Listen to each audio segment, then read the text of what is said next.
नमस्कार दोस्तों, आज के आमी आलोचना करते चलेছি नेताजी सुभाष चंद्र बसुर আনটোল্ড স্টোরি।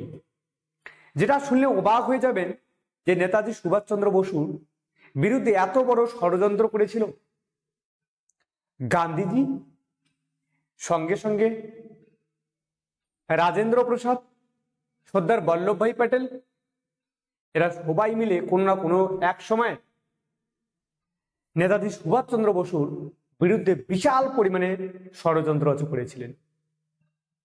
নেতাজি সুভাষ চন্দ্র বসু আপনারা সবাই জানেন যে 1939 সালের ত্রিপুরী অধিবেশন হয়। নেতাজি সুভাষ চন্দ্র বসু এবং পট্টবী সীতারামাইয়ার সঙ্গে নির্বাচনে অংশগ্রহণ করেন। এই নির্বাচনে পট্টবী সীতারামাইয়া হেরে যায় এবং নেতাজি সুভাষ চন্দ্র বসু সেখানে জিতে যায়। 206 ভোটে এতনাকে জিতেছিল। সেই সময়কালে ভোটের সংখ্যা মোটামুটি 1200 সামথিং ছিল, 1300। তো এত ভোটে জেতার পরেও ধ্যান রাখা দরকার নেতাজি সুভাষ চন্দ্র বসুকে কোনো না কোনো ভাবে সেই সভাপতি পদ থেকে বঞ্চিত করা হয়েছিল এবং 1939 সালে তাকে বঙ্গীয় কংগ্রেসের সভাপতি থেকেও বঞ্চিত করা হয়, তাকে পদত্যাগপত্র দিতে বাধ্য করে। যখন নেতাজি সুভাষ চন্দ্র বসু বলা হয় কংগ্রেসের ত্রিপুরী অধিবেশনে যখন জয়লাভ করে, ঠিক সেই সময়কালে 15 জন সদস্য ছিল কার্যনির্বাহী কমিটি, ওয়ার্কিং কমিটি, কংগ্রেসের ওয়ার্কিং কমিটির 15 জনের মধ্যে 12 জনে পদত্যাগ করে দেয়। কেবলমাত্র এর পাশে তোমাকে ছিল শরৎচন্দ্র এবং জওহরলাল নেহরু। বেচারা জওহরলাল নেহরুকে নেতাজি সুভাষ চন্দ্র বসুর জন্যই শেষ পর্যন্ত তাকে পদত্যাগপত্র দিতে হয়েছিল। তো আজকে আমরা সেই কাহিনী পড়ব, যে কাহিনীতে নেতাজি সুভাষ চন্দ্র বসু যেখানে পরিকল্পনা করেছিলেন যে ভারতকে স্বাধীনতা দেওয়ার জন্য, তাকে এত নিন্দা করা হয়েছিল, এক একজন ব্যক্তি এক এক রকমের হাতে নিন্দা করা হয়েছিল, তারপরেও তিনি কেবলমাত্র ভারত মাতার স্বাধীনতার জন্য এত কিছু করতে পারেন। সত্যি তার কাহিনী শুনলে নিজের চোখের জল চলে আসে, যে এরকম অপমান করা সত্ত্বেও তারপরেও তিনি দেশ মাতাকে দেশ মাতার জন্য জীবন দিতে চেয়েছিলেন। এবং সঙ্গে সঙ্গে যে বড় বড় লিডার ছিল গান্ধীজি সহ বাকি লিডারদের প্রতি এত সম্মান দিয়েছিলেন, এটা অবাক বিষয়। একটা বাঙালি পারে কেবলমাত্র। যখন নেতাজি সুভাষ চন্দ্র বসু জার্মানি থেকে ভারতের স্বাধীনতার জন্য হুঙ্কার দিচ্ছিলেন, ঠিক সেই সময় কোনো না কোনো এক বাঙালির ভয়ে ভারত ছাড়ো আন্দোলন করতে বাধ্য হয়েছিল। ভারত ছাড়ো আন্দোলনের ডাক দিতে বাধ্য হয়েছিল কেবলমাত্র এক বাঙালি, নেতাজি সুভাষ চন্দ্র বসু। এগুলো এই কথাটা বইয়ে লেখা থাকে না, কিন্তু এক বাঙালি হে গর্ব করা দরকার। ভাবো, একটা সময় গান্ধীজির আদর্শ ছিল যে অহিংস সত্যাগ্রহ আন্দোলন। সেই গান্ধীজি একসময় পরিবর্তন হয়ে বলল যে করেঙ্গে ইয়া মারেঙ্গে। ধ্যান রাখা দরকার।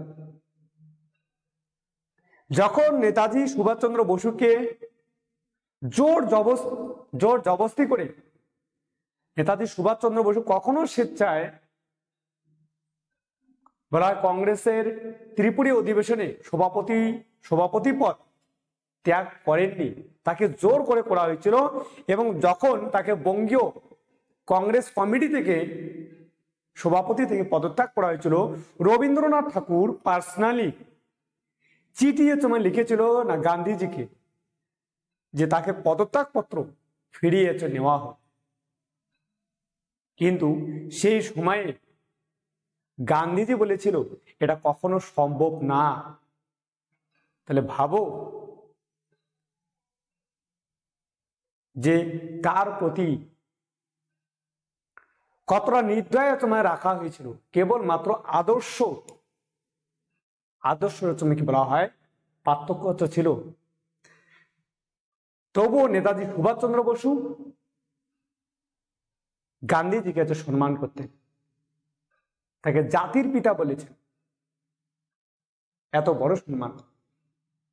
যাই হোক, আমরা আজকে নেতাজি সুভাষচন্দ্র বসুর আনটোল্ড স্টোরি তোমাকে পড়বো, যে তিনি কি না কি তোমার করেছিলেন কেবলমাত্র দেশ মাতাকে তোমার, ভারত মাতাকে তোমার স্বাধীনতা করার জন্য।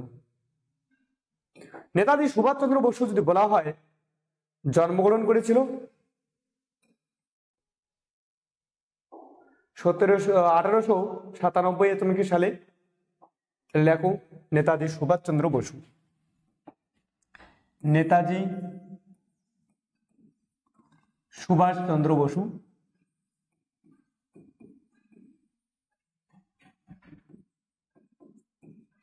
আজকে যা কিছু বলবো অনেক কিছুই তোমরা আগে কখনো শুনো নেই। তো এই ক্লাসটা জবরদস্ত হতে চলেছে। অবশ্যই পয়েন্টগুলো অবশ্যই তোমরা কি নোট করে তোমরা। নেতাজি সুভাষচন্দ্র বসু 1897 সালের 23শে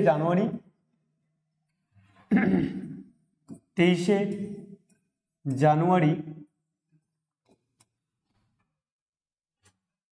12:50 জন্মগ্রহণ করেন।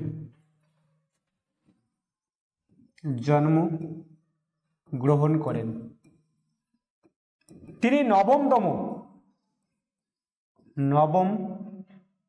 জন্মগ্রহণ করেন উড়িষ্যার কটক শহরে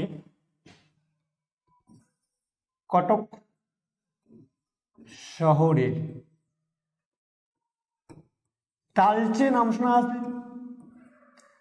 তালচে গ্রামে তিনি জন্মগ্রহণ করেন।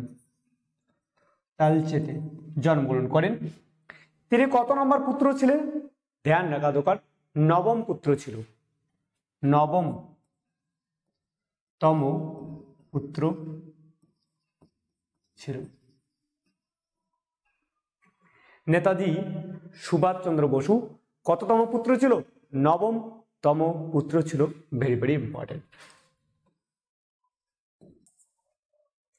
পিতার নাম ছিল জানকীনাথ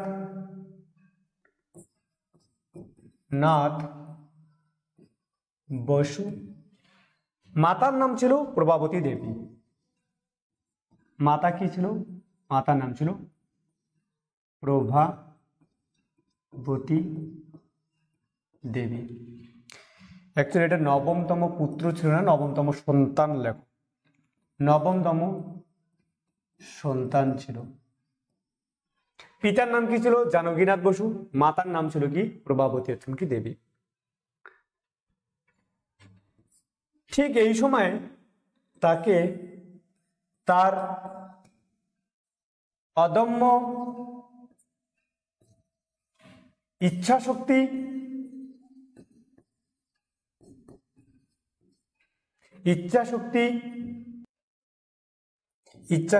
ত্যাগ এর জন্য আধুনিক ইতিহাসে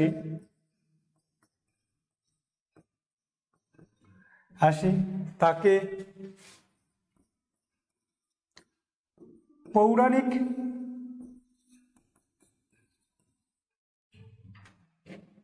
মানববচম্ব বলা হয়। মানব এর স্থান দেওয়া হয়েছিল।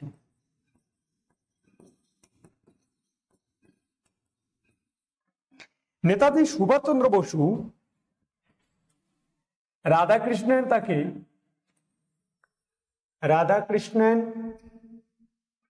তাকে বলছে এক অদম্য ইচ্ছা শক্তির রাধাকৃষ্ণন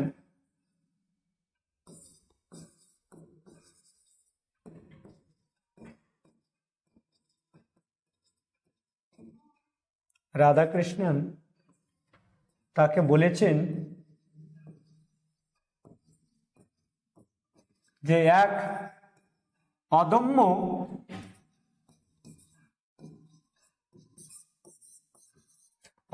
দেশপ্রেমিক,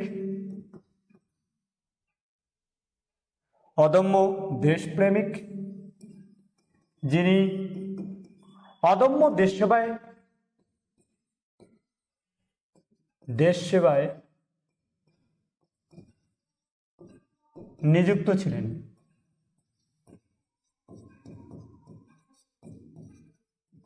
তাহলে তাকে বলছেন যে এক অদম্য দেশপ্রেমিক যিনি অদম্য দেশ সেবায় নিযুক্ত ছিলেন এবং শেষ জীবনকাল অবধি তিনি দেশ সেবা করে গিয়েছিলেন। তো তিনি প্রথমে তার পড়াশোনার কাহিনীটা বলে লিখে দিই।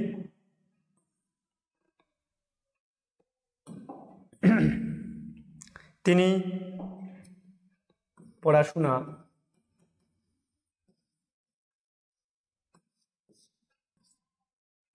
উড়িষ্যার রেভেন্স কলেজিয়েট স্কুলে ভর্তি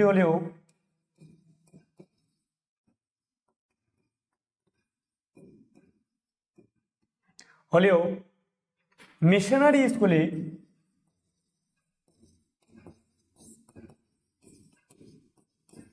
ভর্তির ইচ্ছা ছিল।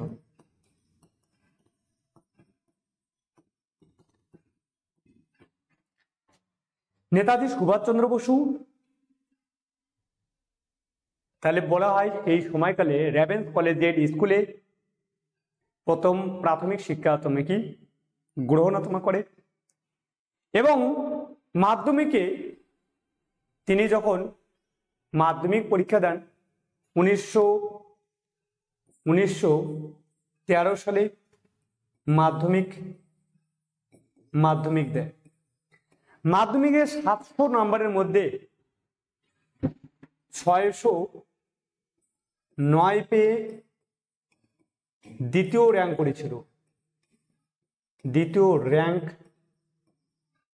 করেছিল। অঙ্কে 100 এরকম মেধাবী ছাত্র ছিল নেতাজি সুভাষচন্দ্র বসু। ইংলিশে ফার্স্ট পেপারে 80, সেকেন্ড পেপারে 85 এরকম ছাত্র ছিল। সব থেকে দুর্দান্ত ছাত্র ছিল নেতাজি সুভাষচন্দ্র বসু। সেই সময়কালে কারো বাড়িতে সাইকেল ছিল না। সাইকেল যদি কোনো পাড়ায় আসতো ধ্যান রাখা দরকার, সেই সময়কালে দেখতে যেত সাইকেলটাকে। সেই সময় তাদের বাড়িতে গাড়ি ছিল, বাড়ি ছিল, অভাব ছিল না। 32 নাম্বার এলিগিন রোডে তাদের একটা বাড়ি ছিল কলকাতায়। এত সুখ সুবিধা ছেড়েও নেতাজি সুভাষচন্দ্র বসু দেশকে স্বাধীন করার জন্য উঠে পড়ে লেগেছিল। এরকম সুযোগ সুবিধা আজকালকার বাচ্চা পেলে, আজকালকার বাচ্চা তো এদিক থেকে ওদিকে যাবে না, অ্যাশ করে জীবনযাপন কাটাবে। সেই সময়কালে নমন নেতাজি সুভাষচন্দ্র বসুকে। জয় হিন্দ, জয় ভারত। আজকেও তার এই বাণীটা সেনাদের ক্ষেত্রে এখনো ব্যবহার করা হয়। খুব ভালো লাগে যে সেনা যদি তোমার দেখা মাত্র তাদের অফিসারদের জয় হিন্দ বলে সম্মানিত করে। এই ছিল নেতাজি সুভাষচন্দ্র বসু। তাহলে তিনি মাধ্যমিক পরীক্ষায় কত পান? 1913 সালে মাধ্যমিক পরীক্ষা তোমার দেয়, আর মাধ্যমিকে তো 609 পেয়ে দ্বিতীয় র্যাঙ্ক তোমার করেছিল, প্রথম র্যাঙ্ক মাত্র 2 নম্বর বেশি পেয়েছিল। সরি, 611 পেয়েছিল যে ফার্স্ট হয়েছিল। তো নেতাজি সুভাষচন্দ্র বসু 1915 সালে কলকাতায় তোমাকে আসে। তো উড়িষ্যার র্যাভেন্স কলেজে এটা তুমি স্কুলে পড়েন, এবং 1915 সালে কলকাতায় তোমাকে আসে। 1913 সালে মাধ্যমিক তোমার দিয়ে 1913 সালেই কলকাতায় তোমাকে আসে। 1913 সালে কলকাতায় আসে,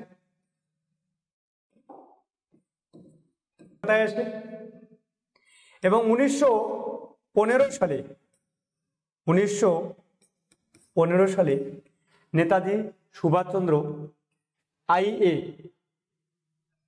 আইএ নেতাজি সুভাষচন্দ্র বসু আইএ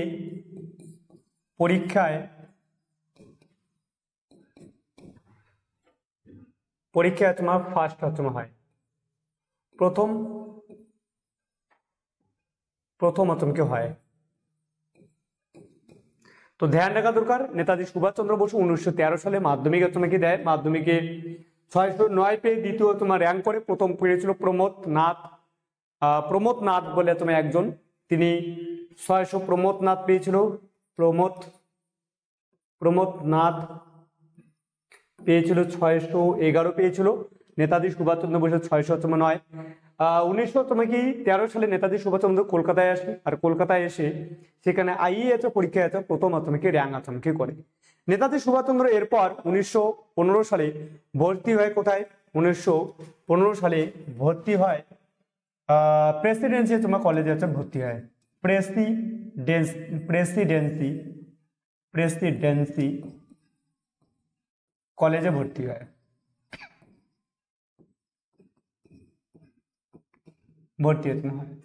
এই সময়কালে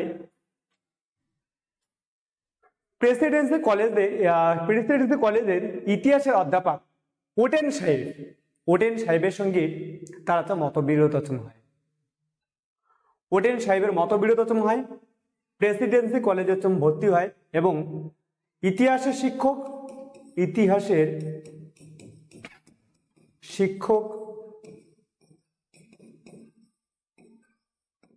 ওটেন সাহেব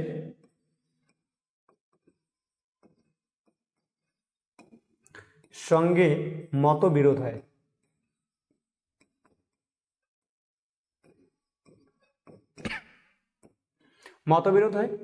এবং নেতাজি সুভাষচন্দ্র বসুকে 1916 সালে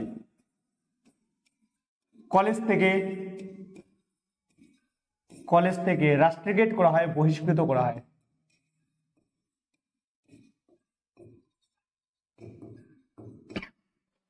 বহিষ্কৃত করা হয় 1917 সালে। 1917 সালে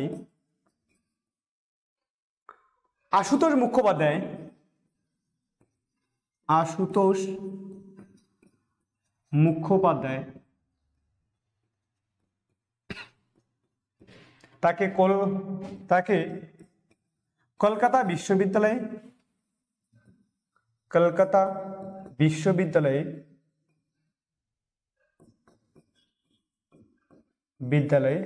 ভর্তি কি নেয়?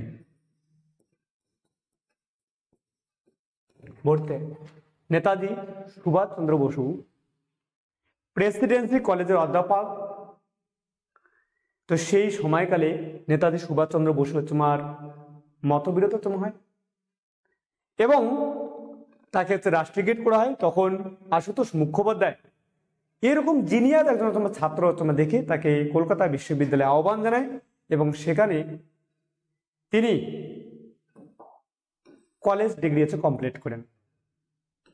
সংস্কৃতে অনার্স, সরি দর্শনে তোমাকে দর্শন শাস্ত্র নিয়ে পড়াশোনা করেন।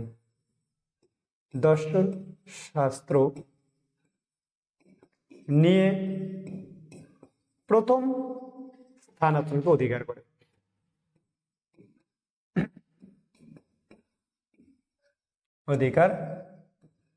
নেতাজি সুভাষচন্দ্র বসু।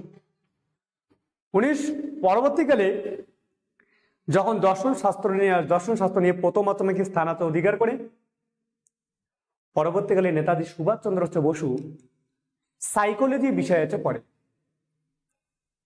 এবং 1919 সালে যখন MA ভর্তি হয়, তার বাবার অনুরোধে তাকে ভারত থেকে ইংল্যান্ডে যেতে বাধ্য করে। 1919 সালে আইসিএস পরীক্ষার জন্য বিলেতে যান। আইসিএস পরীক্ষা তার বাবা বলে যে আমার এত কিছু ধন সম্পত্তি আছে, আমার ইচ্ছা যে কোনো না কোনো ভাবে আমার ছেলে IAS অফিসার হবে। আজকালকার দিনেও একজন IAS অফিসারের বিশাল বড় সুনাম, যারা ফার্স্ট সেকেন্ড হয় তাদের তো বিশাল বড় সুনাম। এই চাকরি পাওয়ার জন্য আজকালকার ছেলে মেয়ে জীবন দিয়ে দিচ্ছে। দিল্লির লক্ষ্মীনগর, তারপরে দিল্লিতে কি 5-10 বছর ধরে আছে, তবু সেখানে চাকরি পাচ্ছে না। আর এই সময়কালে নেতাজি সুভাষচন্দ্র বসু পড়াশোনার জন্য বিলেতে পড়ার জন্য কোথায় যান? ইংল্যান্ড বলা হয়, ICS পড়ার জন্য ইংল্যান্ডে যান, বিলেতে যান এবং সেখানে 1920 সালে নেতাজি সুভাষচন্দ্র বসু 1920 সালে মাত্র 23 বছর বয়সে, কত বছর বয়স সেই সময়? 23 বছর বয়সে কি হয়, ICS পরীক্ষা ইন্ডিয়ান সিভিল, সেই সময় সিভিল সার্ভিস ইংল্যান্ডে পরীক্ষা হতো। ICS পরীক্ষায় 4র্থ র্যাঙ্ক হাসিল করেন। পরীক্ষায়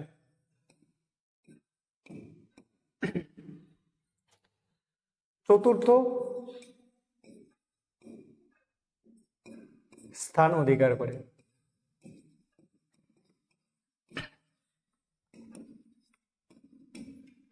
1920 সালে ভাবো, এই সময়কালে যখন নেতাজি সুভাষচন্দ্র বসু ICS পরীক্ষা পাশ করে এবং তার বাবা তাকে একটা সোনার ঘড়ি উপহার দিয়েছিল। তো ভাবো, সেই সময়কালে নেতাজি সুভাষচন্দ্র বসুর বাপের যদি বলা হয় কত সম্পত্তি ছিল, কলকাতার এলগিন রোডে 32 নম্বর এলগিন রোডে তাদের বিশাল বড় একটা বাড়ি ছিল। যখন নেতাজি সুভাষচন্দ্র বসু সেই বাড়ি থেকে রাত্রেবেলা পলায়ন করেন, সেই সময় ব্রিটিশের 62টা গোয়েন্দা পুলিশ গার্ড দিয়েছিল। তারপরেও নেতাজি সুভাষচন্দ্র বসু তাদের চোখে ধুলো দিয়ে পালিয়ে গিয়েছিল। অবাক লাগে এত শুনতে যে নেতাজি সুভাষচন্দ্র বসুকে এতজন গার্ড দিয়েছিল, যখন পালিয়ে গিয়েছিল নেতাজি সুভাষচন্দ্র বসু, সেই সময়কালে নেতাজি সুভাষচন্দ্র বসুকে গার্ড দেওয়ার জন্য 62 জন গোয়েন্দা পুলিশ অফিসার গেছিল। এই ছিল নেতাজি সুভাষচন্দ্র বসু। 1921 সালে তার মনে হয়েছিল যে আমি ঠিক একই রকম ICS পরীক্ষা পাশ করেছি, ঠিক ব্রিটিশদের হুকুমত চালাতে হবে আর ব্রিটিশদের কোথাও শুনতে হবে। এই সময়কালে 1921 সালে নেতাজি সুভাষচন্দ্র বসু এই চাকরি ছেড়ে দেয় এবং বলা হয় পদত্যাগ দেয়। ICS এর থেকে পদত্যাগ পত্র দেয়।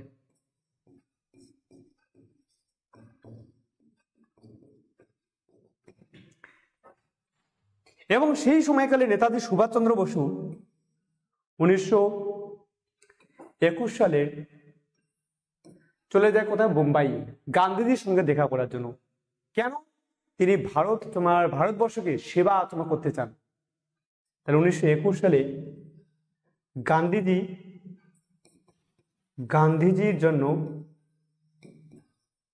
গান্ধীজির সঙ্গে দেখা করার জন্য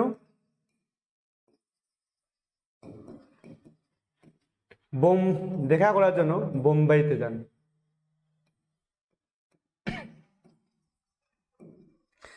এবং গিয়ে বলেন যে আমি ভারত মাতার সেবা করতে চাই। তো এই সময়কালে তিনি বলেন, গান্ধীজি বলেন যে যাও তুমি চিত্তরঞ্জন দাসের সঙ্গে দেখা করো। নেতাজি সুভাষচন্দ্র বসু গান্ধীজির সঙ্গে দেখা করার জন্য বোম্বেতে যান এবং চিত্তরঞ্জন দাসের সঙ্গে দেখা করতে হচ্ছে কি বলেন। এই চিত্তরঞ্জন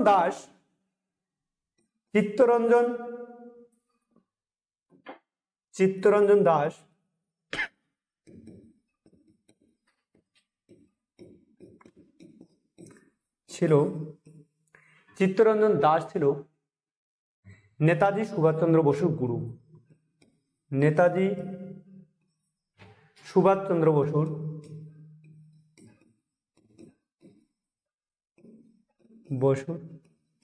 গুরু ছিল। নেতাজি সুভাষচন্দ্র বসুর গুরু ছিল। এই সময়কালে 1921 সালেই নেতাজিকে চিত্তরঞ্জন দাস নেতাজি সুভাষচন্দ্র বসুর গুরু ছিল। এই সময়কালে নেতাজি সুভাষচন্দ্র বসুকে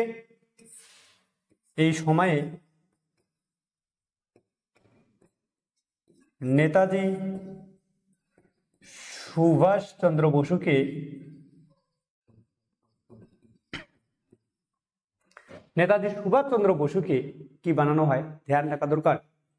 এই সময়ে নেতাজি সুভাষচন্দ্র বসুকে বঙ্গীয় কংগ্রেস কমিটির সভাপতি বানানো হয়।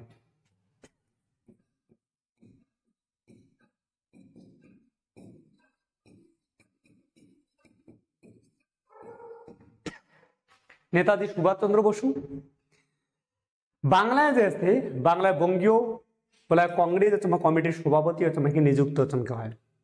আর তিনি সেই সময়কালে নেতাজি সুভাষচন্দ্র বসু বাংলায় অসহযোগ আন্দোলনে নেতৃত্ব দিয়েছিল এবং জবরদস্ত ভাবে এত সুন্দরভাবে অসহযোগ আন্দোলনের নেতৃত্ব দিয়েছিল, বাকি সমস্ত কংগ্রেসের সদস্য দেখে অবাক হয়ে গিয়েছিল যে এরকম একটা কম বয়সের ছেলে এত সুন্দরভাবে পরিচালনা করতে পারে।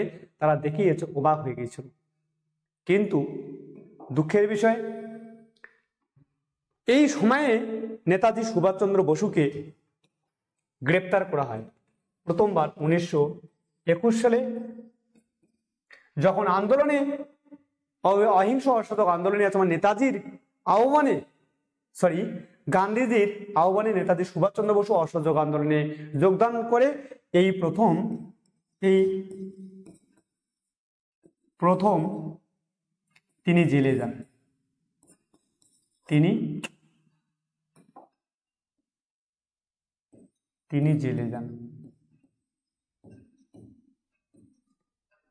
নেতাজি সুভাষচন্দ্র বসু জেলে যান। এটা দেখে তার বাবা খুব খুশি হয়েছিল। দুঃখের কথা না, এখনকার দিনে ছেলেরা জেলে গেলে সবাই তার বাবা মা চিন্তা করে, কিন্তু তার বাবা চিঠিতে লিখেছিল যে আমি দুঃখে নই, বরং আমি খুব খুশিতে আছি যে আমার ছেলে এরকম বীরত্বের কাজ করতে পারে। এই সমস্ত বাবাকে কোটি কোটি প্রণাম জানাই যে এরকম পরিস্থিতি ছিল। নেতাজি সুভাষচন্দ্র বসু গান্ধীজির আহ্বানে অহিংস অসহযোগ আন্দোলনে যোগদান করে, কিন্তু 1922 সালে মাত্র গোরখপুরের একটি ঘটনা, চৌরি চৌরা হত্যাকাণ্ডের জন্য গান্ধীজি অহিংস অসহযোগ আন্দোলন তুলে নেন। 1922 সালে 22 সালে গান্ধীজি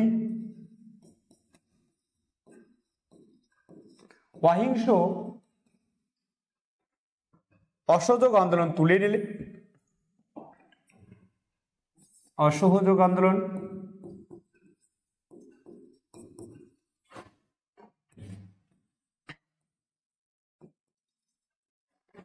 তুলে নেয়।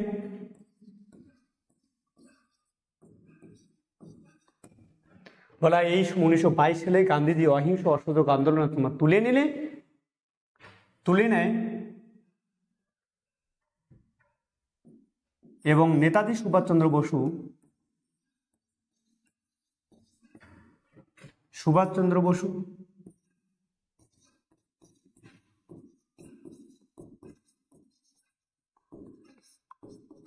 একে জাতীয় বিপর্যয় বলেছে।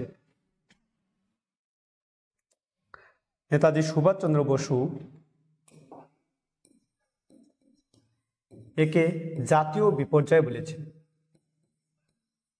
জাতীয় বিপর্যয় বলেছে।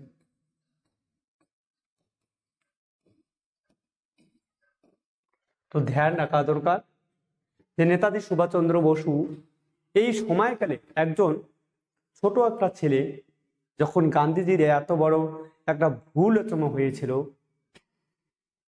তো সেই সময়কালে অনেক অনেক নেতা আলাদা আলাদা কিভাবে গান্ধীজির ক্ষোভ প্রকাশ করেছিল গান্ধীজির বিরুদ্ধে। ঠিক সেই সময়কালে নেতাজি সুভাষচন্দ্র বসু একে জাতীয় বিপর্যয়ের বলে উল্লেখ করেছে। বলছে ক্ষুদ্র একটা জনগণের ভুলের জন্য গোটা ভারতবর্ষকে কি করে গান্ধীজি শাস্তি দিতে পারে। যাই হোক, কোনো না কোনোভাবে গান্ধীজি এবং নেতাজি সুভাষচন্দ্র বসুর আদর্শের মধ্যে একটু হলেও ভাঙ্গন শুরু হয় এই সময়কালে। 1922 সালের পরবর্তীকালে যখন গান্ধীজি যখন অহিংস অসহযোগ আন্দোলন তুলে নেয়, 1923 সালে স্বরাজ্য পার্টিতে নেতাজি সুভাষচন্দ্র বসু যোগদান দেয়। স্বরাজ্য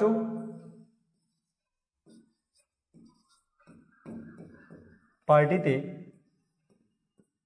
যোগ দেয়। এই স্বরাজ্য যদি পার্টি বলা হয় চিত্তরঞ্জন দাস এবং মতিলাল নেহরু প্রতিষ্ঠা করেছিল। এটা সবাই জানে। স্বরাজ্য পার্টি কে প্রতিষ্ঠা করেছিল? চিত্তরঞ্জন দাস এবং মতিলাল নেহরু। এই স্বরাজ্য পার্টিতে যোগদান করলে পরবর্তী কালে আন্দোলনের ফলে নেতাজি সুভাষচন্দ্র বসু আবার জেলে চলে যায়। 1925 সালে তার গুরু চিত্তরঞ্জন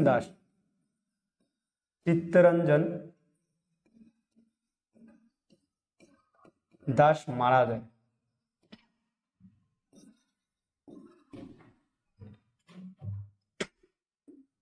চিত্তরঞ্জন দাস মারা যায় এবং এই সময়ে তিনি মান্ডালে জেলে অসুস্থ হয়ে যান।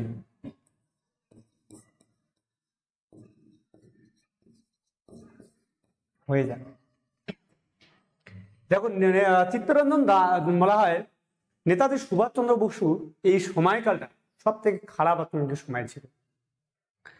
এই সময়কালে একটা যেই জেলে পাঠানো হয়, এর আগে যখন 1921 সালে যখন তাকে গ্রেপ্তার করা হয়েছিল, তাকে আলিপুর জেলে রাখা হয়েছিল। আলিপুর জেলে মোটামুটি সাফ সাফাই ছিল, কিন্তু মান্ডালের জেলে একটা প্রথা প্রচলিত আছে যে ওই জেলে যে একবার যাবে সে এত না অসুস্থ হয়ে যাবে যে আর সে কখনোই ঠিক হবে না। কিন্তু এই সময়কালে নেতাজি সুভাষচন্দ্র বসু মান্ডালের জেলে গেলে সেখানে অসুস্থ হয় ঠিকই, কিন্তু নিজে কি অদম্য ইচ্ছা শক্তির জোরে তিনি সেখানে কি সুস্থ হয়ে ওঠে। মান্ডালের জেলে সেখানে খাওয়ার একদম নোংরা আছে খাওয়ার। ব্রিটিশরা জেনে বুঝিয়ে কি সেখানে এরকম করে করে যে ইঁদুর বলা হয়, ইঁদুরের খাওয়ার খাওয়ায়, আরশোলা পোকা টোকা সমস্ত কিছু, হাত ধুতে দেয় না খাওয়ার আগে, এরকম পরিস্থিতি রাখা হয়। তারপরে নেতাজি সুভাষচন্দ্র বসুর এই সময়টা, যাকে তিনি গুরু হিসেবে মানতেন, 1925 সালে চিত্তরঞ্জন দাস মারা যায়। খুব দুঃখ পায় নেতাজি সুভাষচন্দ্র বসু। নেতাজি সুভাষচন্দ্র বসু দুইটা সময় খুব দুঃখ পায়। একটা 1908 সালে যখন ক্ষুদিরাম বসু যখন ফাঁসি দেওয়া হয়, ঠিক সেই সময়কালে নেতাজি সুভাষচন্দ্র বসু খুব দুঃখিত হয়, এবং সেই সময়কালে নেতাজি সুভাষচন্দ্র বসু স্বামী বিবেকানন্দ এবং রামকৃষ্ণ পরমহংসদেবের বই প্রচুর পরিমাণে পড়েন এবং আধ্যাত্মিক জ্ঞানের অধিকারী আছে। এবারও নেতাজি সুভাষচন্দ্র বসু কোনো না কোনোভাবে তীব্রভাবে আঘাত পান। 1925 সালে পরবর্তীকালে যখন তিনি জেলে অসুস্থ হয়ে পড়েন এবং জানেন যে নেতাজি সুভাষচন্দ্র বসু বাঁচবেন না, এই পরিস্থিতিতে নেতাজি সুভাষচন্দ্র বসুকে জেল থেকে ছেড়ে দেওয়া হয়।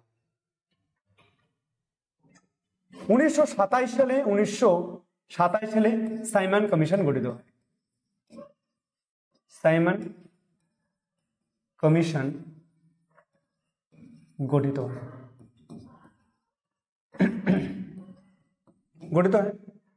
1928 সালে যখন সাইমন কমিশন ভারতে আসে, 1928 সালে যখন 1928 সালে ভারতে আসে,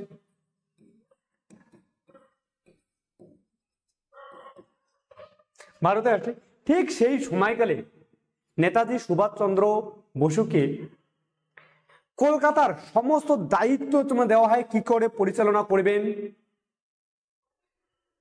কি করে তারা এই এর প্রতিবাদ জানাবেন। এবং এই সময়কালে নেতাজি সুভাষচন্দ্র বসুকে বলা হয় সম্পূর্ণ কলকাতার দায়িত্ব দেওয়া হয়। বঙ্গীয় কংগ্রেস কমিটির সভাপতি নিয়োগ করা হয় এবং তাকে সমস্ত দায়িত্ব দেওয়া হয়। এই সময়কালে নেতাজি সুভাষচন্দ্র বসু একটি বিশাল বড় কি বলা হয় সেনা গঠন করে।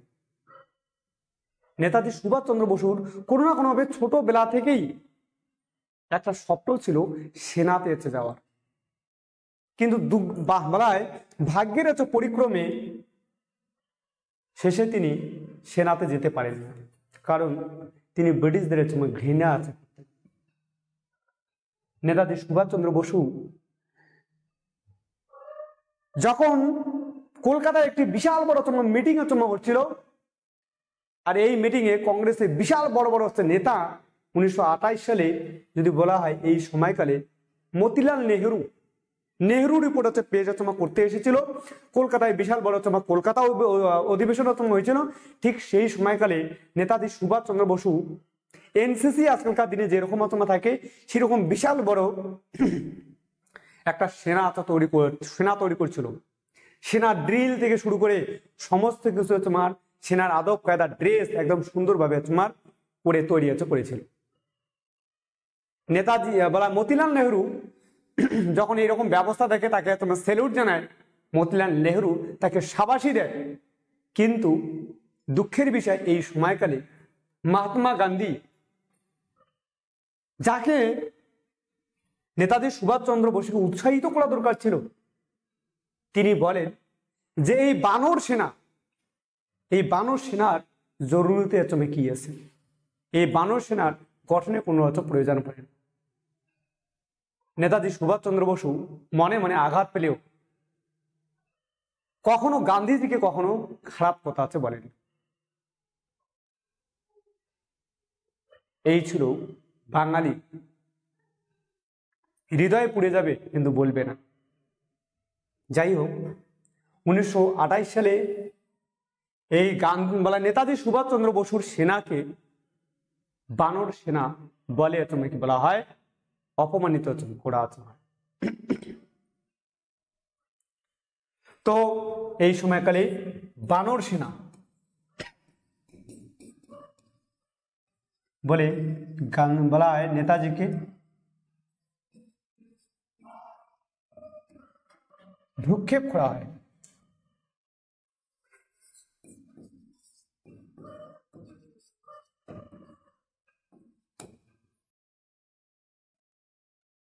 ভ্রুক্ষেপ তোমাকে করা হয়। এই সময়কালে ইন্ডিয়ান ইন্ডিপেন্ডেন্স লীগ নেতাজি প্রতিষ্ঠা করে। ইন্ডিয়ান ইন্ডিপেন্ডেন্স লীগ নেতাজি প্রতিষ্ঠা করে। নেতাজি সুভাষচন্দ্র বসু 1929 সালে 1929 সালে অল ইন্ডিয়া ট্রেড ইউনিয়ন কংগ্রেসের সভাপতি হয়।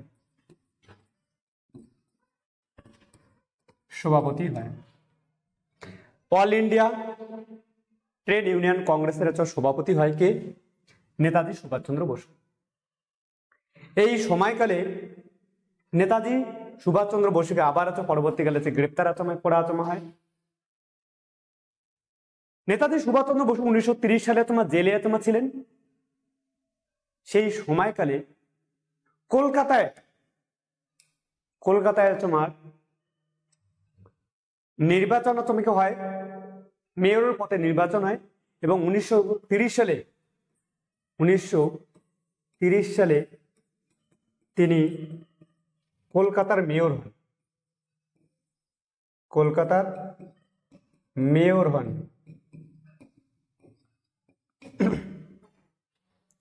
1930 থেকে 31 সাল তিনি কলকাতার মেয়র পদে আসীন ছিল। 1932 সালে যখন আইন অমান্য আন্দোলন শুরু হয়, এই আইন অমান্য আন্দোলন যখন তিনি সেখান থেকে জেলে ছিলেন, তারপরেও কলকাতার লোক তাকে এত ভালোবাসত, তাকে মেয়র পদে নিয়োগ। 1932 সালে জেল থেকে বের হন।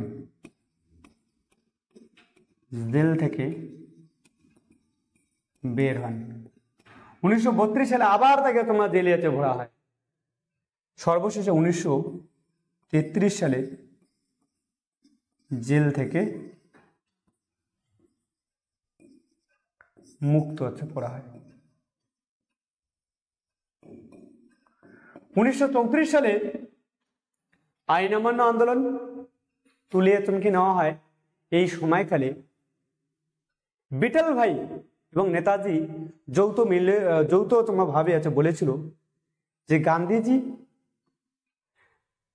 ইন্টেলিজেন্ট হলেও রাজনৈতিক দিক থেকে তিনি ব্যর্থ বলে উল্লেখ করেছে। 1933 সালে জেল থেকে মুক্ত করা হয়। এই সময়কালে নেতাজি সুভাষচন্দ্র বসু আবার খুব তীব্র অসুস্থ, তার গল ব্লাডারে সমস্যা দেখা গিয়েছিল। গল ব্লাডারে যখন সমস্যা দেখা গিয়েছিল 1933 থেকে 36 সাল তিনি ইউরোপে চলে যান। জেল থেকে বের হওয়ার পর তার এত বড় সমস্যা দেখা দিল, স্বাস্থ্যের খুব অবনতি ঘটা হয়, তিনি ইউরোপে চলে যান।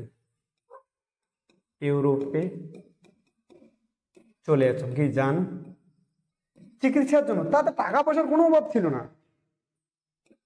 চিকিৎসার জন্য 1934 সালে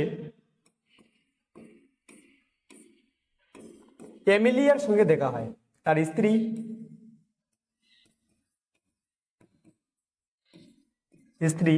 এমিলিয়ার সঙ্গে তার দেখা হয়। এমিলিয়ার সঙ্গে সাক্ষাৎ হয়।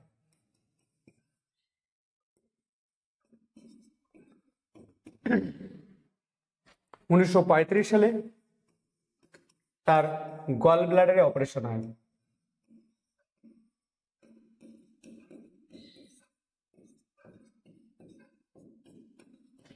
অপারেশন।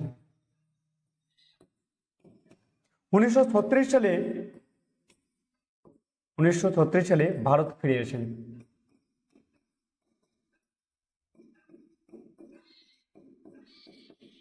1937 সালে তার বিয়ে হয়।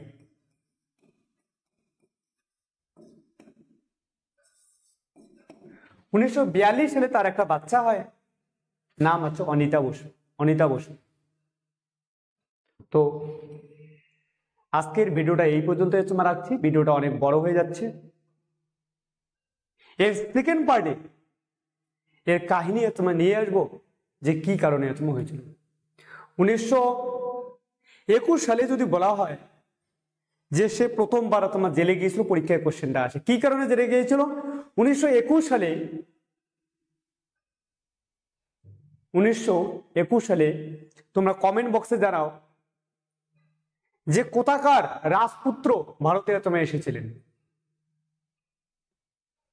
তোমরা কমেন্ট বক্সে অবশ্যই তোমরা লিখবে যে 1921 সালে তিনি যে তোমার জেলে যান, 1921 সালে কোথাকার রাজা ভারতে তুমি এসেছিল। হিন্ট দিয়ে দিচ্ছি যে স্কটল্যান্ডের সাইডে তোমাকে আসে। তো আজকে এই পর্যন্ত, দেখা হবে নেক্সট ভিডিওতে। নেক্সট এপিসোড, নেক্সট ভিডিওটাতে সমস্ত নেতাজির কাহিনী নিয়ে তুমি চলে আসবে স্বাধীনতা আছে পর্যন্ত। আজকে এই পর্যন্ত, দেখা আছে নেক্সট ভিডিওতে। জয় হিন্দ, জয় ভারত।